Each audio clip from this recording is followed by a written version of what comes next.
Sir जय Hind. Brigadier Sharadendu sir जय हिंद। बहुत बहुत शुक्रिया समय देने के लिए। Thank you sir. Jai Hind Rajesh, it is always pleasure to be with you on your channel and it is my privilege and आप जो हमेशा जो टॉपिक पिक करते हैं वो काबिल तारीफ होता है। तो चलिए देखते हैं आज आप किस विषय पे चर्चा करते हैं। सर मैंने और आपने असम राइफल को एक वीडियो बनाया था, चर्चा की थी असम राइफल पर। बहुत सारे लोगों ने इस वीडियो को पसंद किया। बहुत मेरे जो जितने भी YouTube के वीडियो हैं शायद सबसे ज्यादा रीच आपके और मेरी उस डिस्कशन की है। तो उसमें उसमें कई लोगों ने पूछा सर से कि पूछो, मुझसे कहा कि शरदेंदु सर से पूछो कि अब क्योंकि अग्निवीर स्कीम आ गई है तो इंडियन आर्मी में जाना सही है या फिर हम असम राइफल में जाएं, क्योंकि अभी इनरोलमेंट हो रही है, असम राइफल की भर्तियां निकली हुई हैं, तो किसकी तरफ जाना सही है। तो मैंने सोचा कि सर से एक बार फिर बैठता हूं और बातचीत करता हूं और समझने की कोशिश करते हैं कि यंगस्टर के लिए इस वक्त क्या सही है। क्या वो असम राइफल को चूज करें या फिर इंडियन आर्मी को चूज करें। सर फर्स्ट देखिए मैं इसको एक अलग तरीके से देखता हूँ।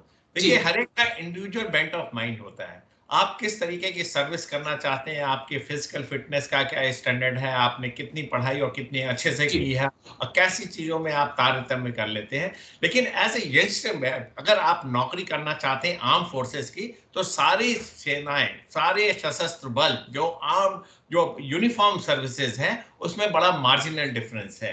तो मेरा आपको सजेशन यही होगा कि फर्स्ट अपॉर्चुनिटी में आपको जो सर्विस जिसमें आपका सिलेक्शन हो जाता है आप उसको ज्वाइन कर लें। शुरुआत करें आप भारतीय सेना से। लेकिन अगर वहां नहीं होता है, किसी कारण आप दौड़ में नहीं आ पाते हैं या मेरिट में नहीं आ पाते हैं, तो आप गिव अप ना करें, आप कोशिश कर सकते हैं। देखिए भारतीय सेना में भर्ती होने के लिए आपको 17.5 से 21 साल तक में आपको भर्ती होना पड़ेगा। अगर आप ये अपॉर्चुनिटी ले लेते हैं और कहीं आपका रिक्रूटमेंट असम राइफल में हो जाता है तो वो भी उतना ही खूबसूरत, उतनी ही बेहतरीन ऑर्गेनाइजेशन है, या कोई भी सेंट्रल आर्म पुलिस फोर्सेस में होता है तो आप उसमें जरूर चले जाएं। अब आते हैं बात की क्या आपका माइंड मेकअप है।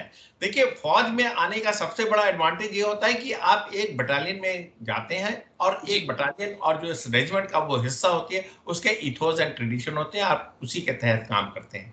लेकिन अगर आप असम राइफल में जाते हैं तो आपका एक्सपोजर अलग किस्म का होता है, आपकी लेंथ ऑफ सर्विस ज्यादा होती है, आपके जो अकाउंटिंग प्रोसीजर है वो डिफरेंट होते हैं। लेकिन सोल्जरिंग हर जगह सेम है। हर जगह आपको मुश्किलों से लड़ना होगा, हर जगह आपको लॉ एंड ऑर्डर एस्टैब्लिश करने की जरूरत पड़ेगी, हर जगह आपको फिजिकली और मेंटली अलर्ट रहना पड़ेगा। तो लिहाजा मेरा आपको सजेशन तो यही होगा कि जो भी सेवाएं में आपका सिलेक्शन हो जाता है, चाहे आर्मी में या बीएसएफ में या आईटीबीपी में या सीआईएसएफ में या आपका असम राइफल में, तो आप उसको जरूर ज्वाइन करें। बहुत ही मार्जिनल डिफरेंस है। आप ऐसा ना करें कि आर्मी के चक्कर में आप बाकी सर्विसेज को मिस कर दें या बाकी सर्विसेज में जाने के चक्कर में आप आर्मी को मिस कर दें। तो ऐसा ना करें, आप अपनी तैयारी रखें, फिजिकली फिट रहें। अच्छा देखिए तमाम तरीके के रिटन एग्जाम भी होते हैं, मेरिट भी होता है, मेडिकल भी होता है, इन सब पे आप अगर ध्यान देंगे तो आपको एक अच्छी अपॉर्चुनिटी मिलती है। इस चक्कर में ना पड़े कि आर्मी अच्छी है कि असम राइफल अच्छा है, आपको जहां मिलता है वहां जरूर जाए। एक पॉइंट और, क्योंकि व्यूअर्स ने एक पॉइंट और दिया है कि अग्निवीर स्कीम आ गई है सर, बोला अब अगर हम आर्मी की तरफ सोच रहे हैं तो हम अग्निवीर की तरफ हमें सोचना पड़ रहा है। हो सकता है जो 75% निकले उसमें 4 साल बाद हमें भी बाहर निकाल दिया जाए। लेकिन दूसरी तरफ अगर हम असम राइफल की तरफ देख रहे हैं तो हम ये देख रहे हैं कि 50 इयर्स तक हमारे को एक सरकारी नौकरी मिल रही है। तो वो कह रहे हैं कि फिर हम इस तरफ चूज करें। फिर दूसरी तरफ उनके दिमाग में युवाओं के आ रहा है कि यहाँ पर एनपीएस के तहत आपको पेंशन मिलेगी या यूपीएस के तहत पेंशन मिलेगी। लेकिन दूसरी तरफ अगर आप आर्मी में चले गए, अग्निवीर में आप 25% में आगे जो परमानेंट हो गए तो आपको ओपीएस के तहत पेंशन मिलेगी।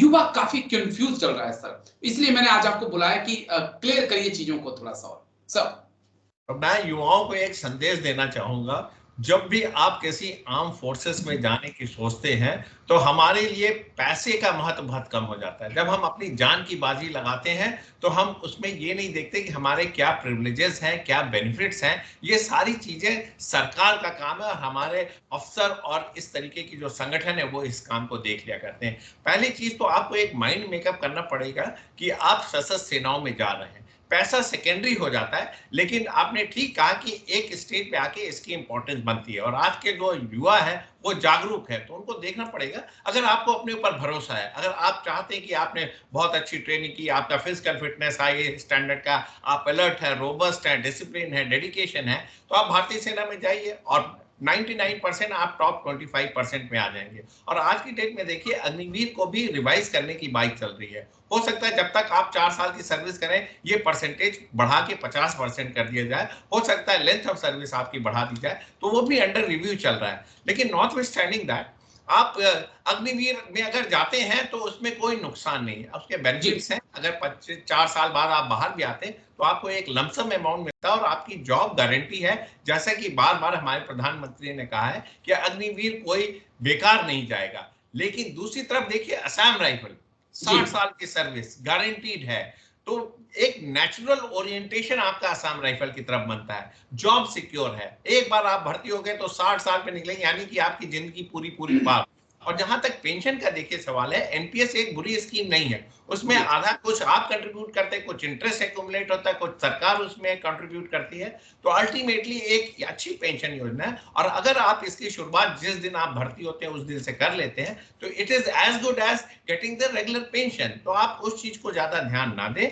आप अगर असम राइफल और लंबे लेंथ तक सर्विस करना चाहते हैं और आप चाहते हैं कि आपका भविष्य सिक्योर रहे बगैर किसी अनसर्टेनिटी के, तो आप असम राइफल में जरूर ज्वाइन करें। Central arm police forces join करिए, वो 60 साल तक, ये बहुत बड़ा एडवांटेज है। सेना का सबसे बड़ा डिसएडवांटेज तो नहीं कह सकते, लेकिन जो रिक्वायरमेंट है वो 35 साल में जवान रिटायर होकर घर आ जाता है, उसको सेकंड कैरियर की जरूरत पड़ती ही पड़ती है। और अग्निवीर तो हो सकता है 75% में अगर आप आ जाए तो आपको 4 साल में बाहर आना पड़ेगा। तो आप बाकी सारे सेंट्रल आर्म फोर्सेस पुलिस की जो सर्विस है, बहुत अच्छी सर्विस है। उनके जो प्रिविलेजेस हैं, जो आपके राइट्स हैं, वो सारे के सारे इंटैक्ट रहते हैं और डिफरेंस कम है। आप हर जगह उतना ही वैल्योर, उतनी ही बहादुरी और उतने ही डेडिकेशन के साथ काम कर सकते हैं। एक पॉइंट और सर, क्योंकि आपने बड़ी बारीकी से समझाया, लेकिन मुझे लगा कि जो युवा है उसके दोनों हाथों में लड्डू हो सकता है कि आप अग्निवीर बनने की सोचिए, अग्निवीर बनिए, पहले वहां पर 4 साल नौकरी करिए, 13-14 लाख रुपया लीजिए, और उसके बाद असम राइफल भी आपको 10% कोटा दे रहा है, आप वहां पे भी ज्वाइन कर सकते हैं और वहां पर आप 58 ईयर्स तक सर्व करिए। यानी कि दोनों हाथों में लड्डू हैं। ये इस एंगल से भी सोचा जा सकता है सर। बिल्कुल राजेश जी, आपने बिल्कुल सही बताया। और ये जिस तरीके की आज की डेट में सेंट्रल गवर्नमेंट की पॉलिसी है, कोई अग्निवीर अनएम्प्लॉयड नहीं रहेगा। और तमाम ऐसे organisation, specially central arm forces police, ये इसमें आपका रिजर्वेशन है, तो आपको एक ऑल्टरनेटिव कैरियर भी मिलता है। आपने फौज की ट्रेनिंग की जिसमें आपने बहुत अपनी फिजिकल फिटनेस, अपनी शूटिंग स्किल को इंप्रूव किया। अगर आपका 25% में नंबर नहीं आया तो आप असम राइफल ज्वाइन कर लीजिए, पैरामिलिट्री फोर्सेस ज्वाइन कर लीजिए, कोई भी आप ऑर्गेनाइजेशन ज्वाइन कर सकते हैं। इवन आप सिविल में भी जाके नौकरी कर सकते हैं। तो एक एडवांटेज तो है ही, आपको दोनों तरफ से एक बड़ा लमसम अमाउंट भी मिल जाता है, सर्विस भी कर लिया, अर्ली इंडक्शन भी हो गया और साथ में 60 साल की नौकरी भी कर ली। तो ये एक ब्यूटीफुल स्कीम है। लेकिन आज की डेट में जो 10% का रिस्ट्रिक्शन लगा दे रहे हैं, इसकी वजह से भी आपका सिलेक्शन में हो सकता है कुछ रुकावटें आए। लेकिन आप एक ओपन कैटेगरी में भी जा सकते हैं, आपका एज रिलैक्सेशन होगा। एक 10% की एक जो सीमित आपका रिजर्वेशन, उसमें आप डेफिनेटली आपको एडवांटेज है। तो आप अपने ऑप्शंस को ओपन रखें। इसी वजह से तमाम लोग कह रहे हैं कि अग्निवीर एक अच्छी स्कीम है, लेकिन उस इंडिविजुअल के लिए जो 4 साल बाद छोड़ के बाहर रह जाता है। सेना में अगर वो लंबे समय तक काम करता है तो उसके लिए बहुत एडवांटेज की बात है और सेना के लिए भी ये अच्छी बात है। तो राजेश जी, आपने बिल्कुल सही बोला, दोनों जगह से दोनों हाथ में वो लड्डू ले सकता है। 4 साल की ट्रेनिंग किया, 10 लाख रुपए भी लिए और बाहर आके आपने असम राइफल भी ज्वाइन कर ली और 60 साल तक नौकरी की। तो इससे खूबसूरत चीज नहीं हो सकती। 35 साल से ऊपर वालों फौजियों को होती, जो 17 साल नौकरी करके आए हैं, तो शायद मैं भी अभी तक ट्राई कर लेता एक बार असम राइफल में जाने की। अब मैं 2-3 पॉइंट और सर आपसे समझना चाहूंगा। ये जो मेरे दर्शक हैं उनकी टिप्पणियां हैं, थोड़ी तल्ख टिप्पणियां हैं, आई होप आप नाराज नहीं होंगे, लेकिन कई सवाल ऐसे होते हैं जिनका जवाब तलाशना बहुत जरूरी होता है।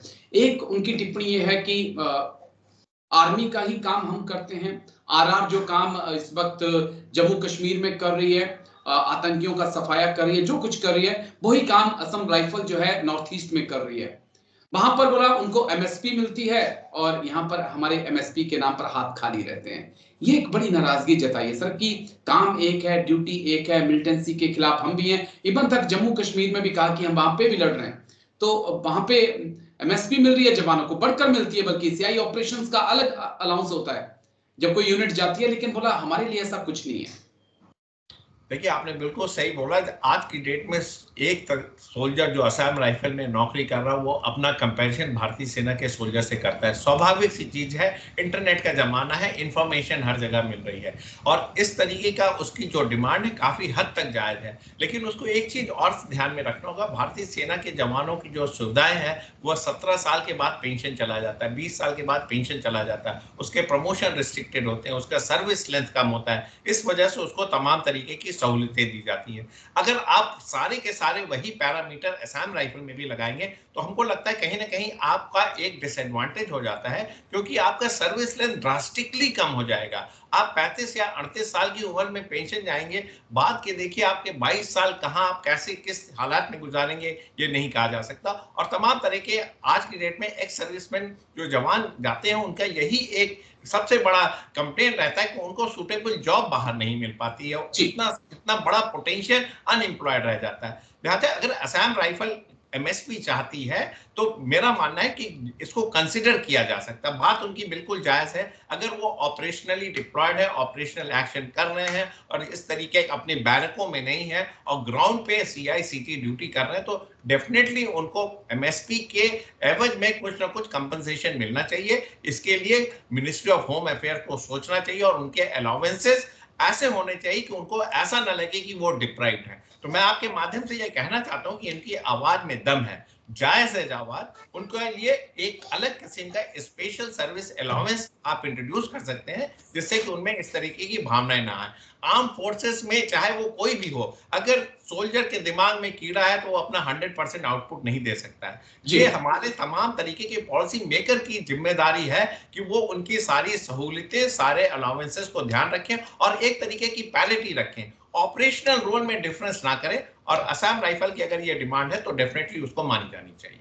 आई होप कि ये बात बहुत ऊपर तक पहुंचेगी और इस पर संज्ञान लिया जाएगा। डीजी असम राइफल इस वीडियो को देखें और इन समस्याओं को सुनेंगे और ये जो समस्याएं हैं असम राइफल के जवानों की, खासकर एमएसपी है या हॉस्पिटल की उनको समस्याएं आ रही हैं, उसके ऊपर ध्यान दिया जाएगा, ऐसी हम उम्मीद करते हैं सर। लेकिन शुक्रिया, आपने इतनी बारीकी से इस पहलू को रखा है। Thank you.